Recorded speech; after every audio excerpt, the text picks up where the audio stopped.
সম্মানিত অডিয়েন্স, আসসালামু আলাইকুম। অডিয়েন্স, বরাবরের মতো আজকে আপনাদের মাঝে খুবই ইম্পর্টেন্ট একটি প্রোগ্রামিং ভিডিও নিয়ে আবারও আপনাদের সামনে হাজির হলাম।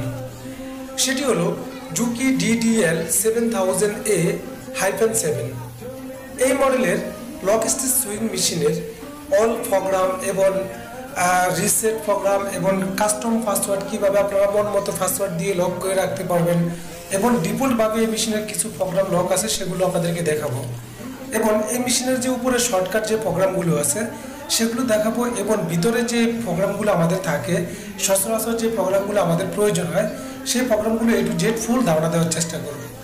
তো এই মেশিনে তিনভাবে রিসেট দেওয়া যায়।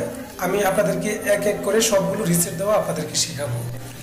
তো শুরুতে আজকে আপনাদেরকে দেখাচ্ছি যে এই মেশিনের উপরে যেই প্যানেল বোর্ডটি আছে এই প্যানেল বোর্ডের উপরে যে শর্টকাট প্রোগ্রামগুলো আছে সেগুলো আপনাদেরকে দেখানোর চেষ্টা করব।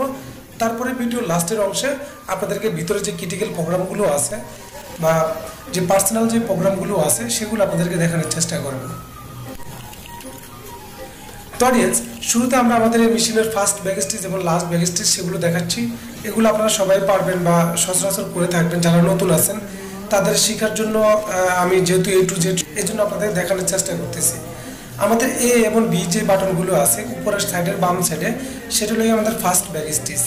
সেখানে যদি সিঙ্গেল ব্যাক স্টিচ হয় তাহলে আমাদের সিঙ্গেল হবে, এমনকি ডাবল চাপ দিলে আমাদের ডাবল ব্যাক স্টিচ হবে। এবং C আর D এই দুটি বাটন চাপ দিলে আমাদের লাস্টের ব্যাক স্টিচ হবে এবং ডাবল চাপ দিলে আমাদের ডাবল ব্যাক স্টিচ হবে। এবং নিচের অংশে কিছু বাটন আছে যেগুলো আমরা প্রেসার করলে এখানে অটোমেটিক প্রেসার ফিট আপ ডাউনের একটা সিস্টেম আছে এবং কি আমরা চাইলে প্রেসার ফিটটা অফ করেও রাখতে পারবো। আমরা এখন আপাতত অফ রেখেছি। আর এবং আপনারা চাইলে যে সুইং হওয়ার পরে প্রেসার সিজারিং হয়ে প্রেসার ফিটটা উপরে দাঁড়িয়ে থাকবে সেই প্রোগ্রামটা এখানে দেওয়া আছে। তার পাশে আমরা যেটা দেখতে পাচ্ছি এখন নিপার, সেই নিপারটা ওপেন করা যায় এখান থেকে, এমনকি নিডল বার আপ ডাউন করে রাখা যায়। আপনারা চাইলে নিডল বার সুইংয়ের মাঝখানে নিচের অংশে রাখতে পারেন, আবার চাইলে মেশিনের সুইংয়ের উপরের অংশে রাখতে পারবেন। তো এগুলো উপরে শর্টকাট একটা লোগোর মাধ্যমে দেখিয়ে দেওয়া হচ্ছে। আপনারা চাইলে এগুলো অটোমেটিকলি বুঝে যাবেন যে কীভাবে করতে হয়। তো এখানে সিজার অপশন আছে, যে সিজারটা আছে বা কেসি যেটাকে বলে সেটা চাপ দিলে আমাদের সিজারটা অফ হবে এবং অন হবে। এবং নিচের সারিতে আমাদের কিছু প্রোগ্রাম আছে, সেটা হলো ABCD এই যে বাটনটা সেটা হলো আমাদের প্লেন সেলাই। এবং তার পাশে যেটা আছে ABDC সেটা হলো আমাদের টাক স্টিচ। অর্থাৎ আমরা অনেক সময় লুপ টাক করি, তখন সেক্ষেত্রে আমরা 3 স্টিচ বা 4 স্টিচ টাক করে সেটা করতে পারি। এবং পাশে পকেট জয়েন্টের জন্য কিছু আলাদা প্রোগ্রাম সামনে দিয়ে রাখা হয়েছে। তো এই পকেট জয়েন্ট যদি আমাদের 3 কোণার হয়ে থাকে বা 3 কোণা বা 4 কোণা, এখানে পকেটের ডিজাইনটাও অলরেডি দেওয়া আছে, আপনারা চাইলে সেটাও করে নিতে পারবেন। এবার M বাটনের বাম পাশে যে বাটনটি আছে সেটা আপনারা যদি প্রেস করেন তাহলে সেক্ষেত্রে আমরা নিডল বারটি ম্যানুয়ালি এক স্টিচ আপ ডাউন করতে পারবো। এখন আমরা ভিতরের প্রোগ্রামে যাব। আমরা যদি M বাটনটি চাপ দিয়ে ধরে রাখি তাহলে সেক্ষেত্রে আমাদের সামনে P1 অর্থাৎ প্রোগ্রাম নাম্বার 1 চলে আসবে এবং আমরা ইন্টার করলে আমাদের মেশিনের যে মেইন স্পিড সেটা দেখিয়ে দেবে। তো এখান থেকে আমরা চাইলে আমাদের মেশিনের মেইন স্পিডটি আমরা কমাতে এবং বাড়াতে পারবো। তো আমরা যদি কমিয়ে যদি ইন্টার করি, ডান পাশে যেটা আছে সেই বাটনটা যদি আমরা ইন্টার করি তাহলে আমাদের সেক্ষেত্রে আমাদের মেশিনের স্পিডটা একদম কমে যাবে। এবং প্যানেল নাম্বার 1-এ যদি আমরা স্পিডটা বাড়িয়ে দিই তাহলে সেক্ষেত্রে আমাদের মেশিনের মেইন স্পিডটা বেড়ে যাবে। এছাড়াও এই মেশিনে আরও 3-4টা লক আছে, সেগুলো আমি পর্যায়ক্রমে আপনাদেরকে দেখিয়ে দেবো যে কীভাবে আপনারা সেগুলো করবেন। এবং first back stitch, last back stitch এগুলো সবগুলোই আপনারা কীভাবে কন্ট্রোল করবেন, কীভাবে স্পিড বাড়াবেন করবেন সেগুলো দেখাবো। এবং এই মেশিনে আরেকটি প্রোগ্রাম নতুন করে দেওয়া হয়েছে, যেটা হলো আমাদের মেশিনের যখন আমরা রানিং করব সেটা আমি পর্যায়ক্রমে সামনের দিকে আপনাদেরকে বোঝাবো। তারপর আমরা যখন আবার M বাটন প্রেস করব তখন সেক্ষেত্রে আমাদের মেশিনের নাম্বার P4 যখন আসবে তখন সেক্ষেত্রে এটা হলো আমাদের ফার্স্ট ব্যাক স্টিচের স্পিড। P5 যখন আসবে এটা হলো আমাদের লাস্ট ব্যাক স্টিচের স্পিড। আমরা যে ফার্স্ট এবং লাস্টে যে দুটি ব্যাক স্টিচ ব্যবহার করি সেই ব্যাক স্টিচের স্পিড। এবং 6 নম্বর প্রোগ্রামে আছে আমাদের টাকের যে প্রোগ্রামটা আছে সেই টাক প্রোগ্রামের স্পিড।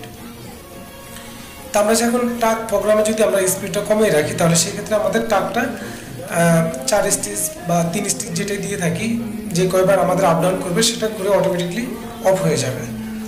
তো এছাড়াও এই মেশিনে আরও কিছু প্রোগ্রাম আছে, আমি পর্যায়ক্রমে আপনাদেরকে দেখাবো। আপনারা ধৈর্য সহকারে আমার এই ভিডিওটি শুরু থেকে শেষ পর্যন্ত দেখতে থাকুন। এবং এই মেশিনেরই আরও কিছু ভিডিও আছে, আপনারা আমার চ্যানেলে আই বাটনে পেয়ে যাবেন। এবং আমার ভিডিওর লাস্টে ইন কার্ড, যেটাকে বলে ইন কার্ডে, আপনারা ওই ভিডিওগুলো পেয়ে যাবেন। তাহলে এখন আমরা আপনাদেরকে দেখাচ্ছি যে আমাদের মেশিনের যে টাক প্রোগ্রাম এবং first back stitch, last back stitch যেগুলো আমাদের সচরাচর আমাদের মেশিনে লাগে সেগুলো আপনাদেরকে দেখাচ্ছি।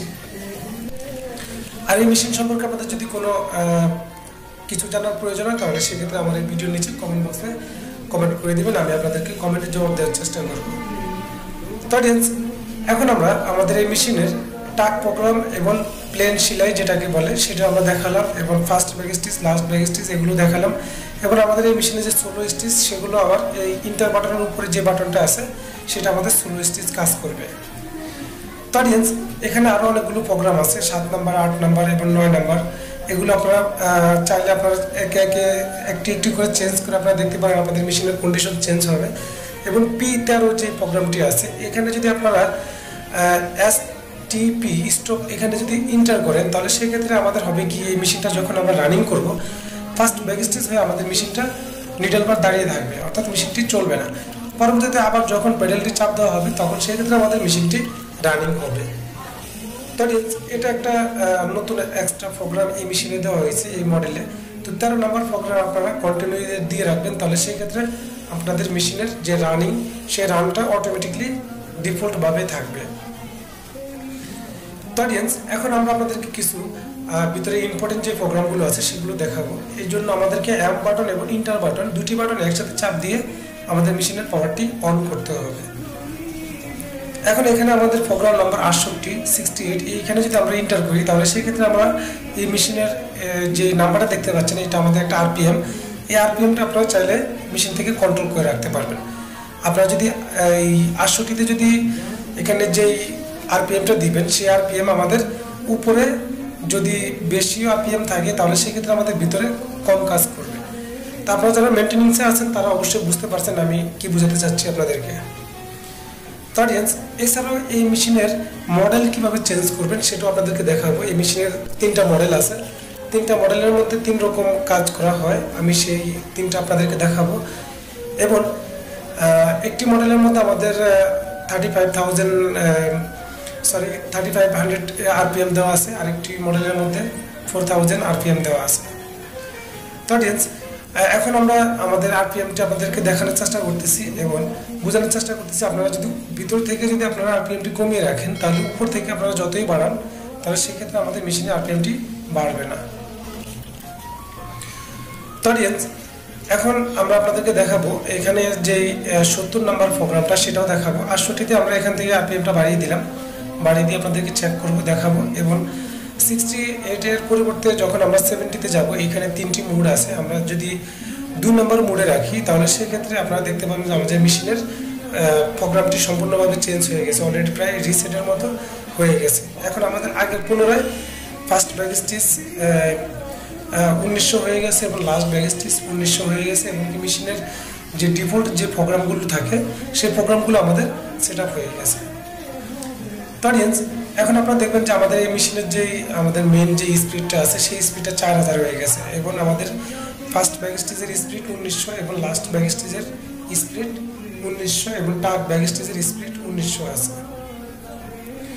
দেখেন আমরা যখন 2-3 নাম্বার মোডে রেখেছিলাম তখন আমাদের P1 এর পরে P5 আসছিল, P2, P3, P4, P1 এর পরে P4 আসছিল, 2 আসে না এবং 3 আসে না। এখন আমরা যখন মোড 2তে ব্যবহার করতেছি তখন সেক্ষেত্রে আমাদের P1, P2, P3 এগুলো আমাদের সামনে চলে আসছে। এবং আমরা যখন এই মেশিনের আবার আমরা 70 যে প্রোগ্রামটি আছে 70 সেই প্রোগ্রামে যাব এবং আপনাদেরকে দেখাবো। সেখান থেকে যদি আমরা 3 নম্বর মোডে রাখি তাহলে সেক্ষেত্রে আমাদের মেশিনের মোডটা কি হয়। তখন আমরা আবার পুনরায় অ্যাম্প বাটন এবং ইন্টার বাটন প্রেস করে আমরা মেশিনের পাওয়ারটি অন করলাম, এখানে 68 নম্বর প্রোগ্রাম চলে আসলো, আমরা 70-এ যাব।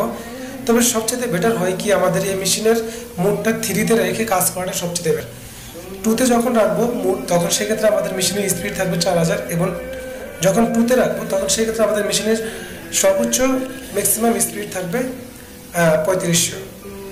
তো এভাবে আপনারা চাইলে আপনাদের এই মেশিনগুলো কন্ট্রোল করতে পারবেন। আর হ্যাঁ, এই মেশিনের যে পাসওয়ার্ড মন মতো পাসওয়ার্ড সেট করবেন সেটা আমার ভিডিওটি লং হয়ে যাচ্ছে, এই জন্য আমার এই ভিডিওর লাস্টের অংশে আই কার্ডে দিয়ে দেবো এবং আপনারা কীভাবে এটাকে আরেকটি ইন্টারনাল রিসেট করবেন সেটাও আমার আই বাটনে দিয়ে দেবো। তো অডিয়েন্স, আমার এই ভিডিওটি যদি আপনাদের কাছে ভালো লেগে থাকে তাহলে অবশ্যই একটি লাইক করে দিবেন এবং আপনাদের যে কোনো মতামত আমার এই ভিডিওর নিচে কমেন্ট বক্সে কমেন্ট করে দেবেন। এবং আপনি যদি আমার চ্যানেল নতুন হয়ে থাকেন তাহলে অবশ্যই আমার চ্যানেলটি সাবস্ক্রাইব করে রাখবেন এবং পাশে থাকা ঘন্টা আইকন বেলটি বাজিয়ে রাখবেন। আজকে এই পর্যন্তই, দেখা করবো পরবর্তী কোনো এক ভিডিও নিয়ে। সে পর্যন্ত আপনারা সকলে ভালো থাকুন, সুস্থ থাকুন। এই কেমন আজকের মতো বিদায়, আল্লাহ হাফেজ।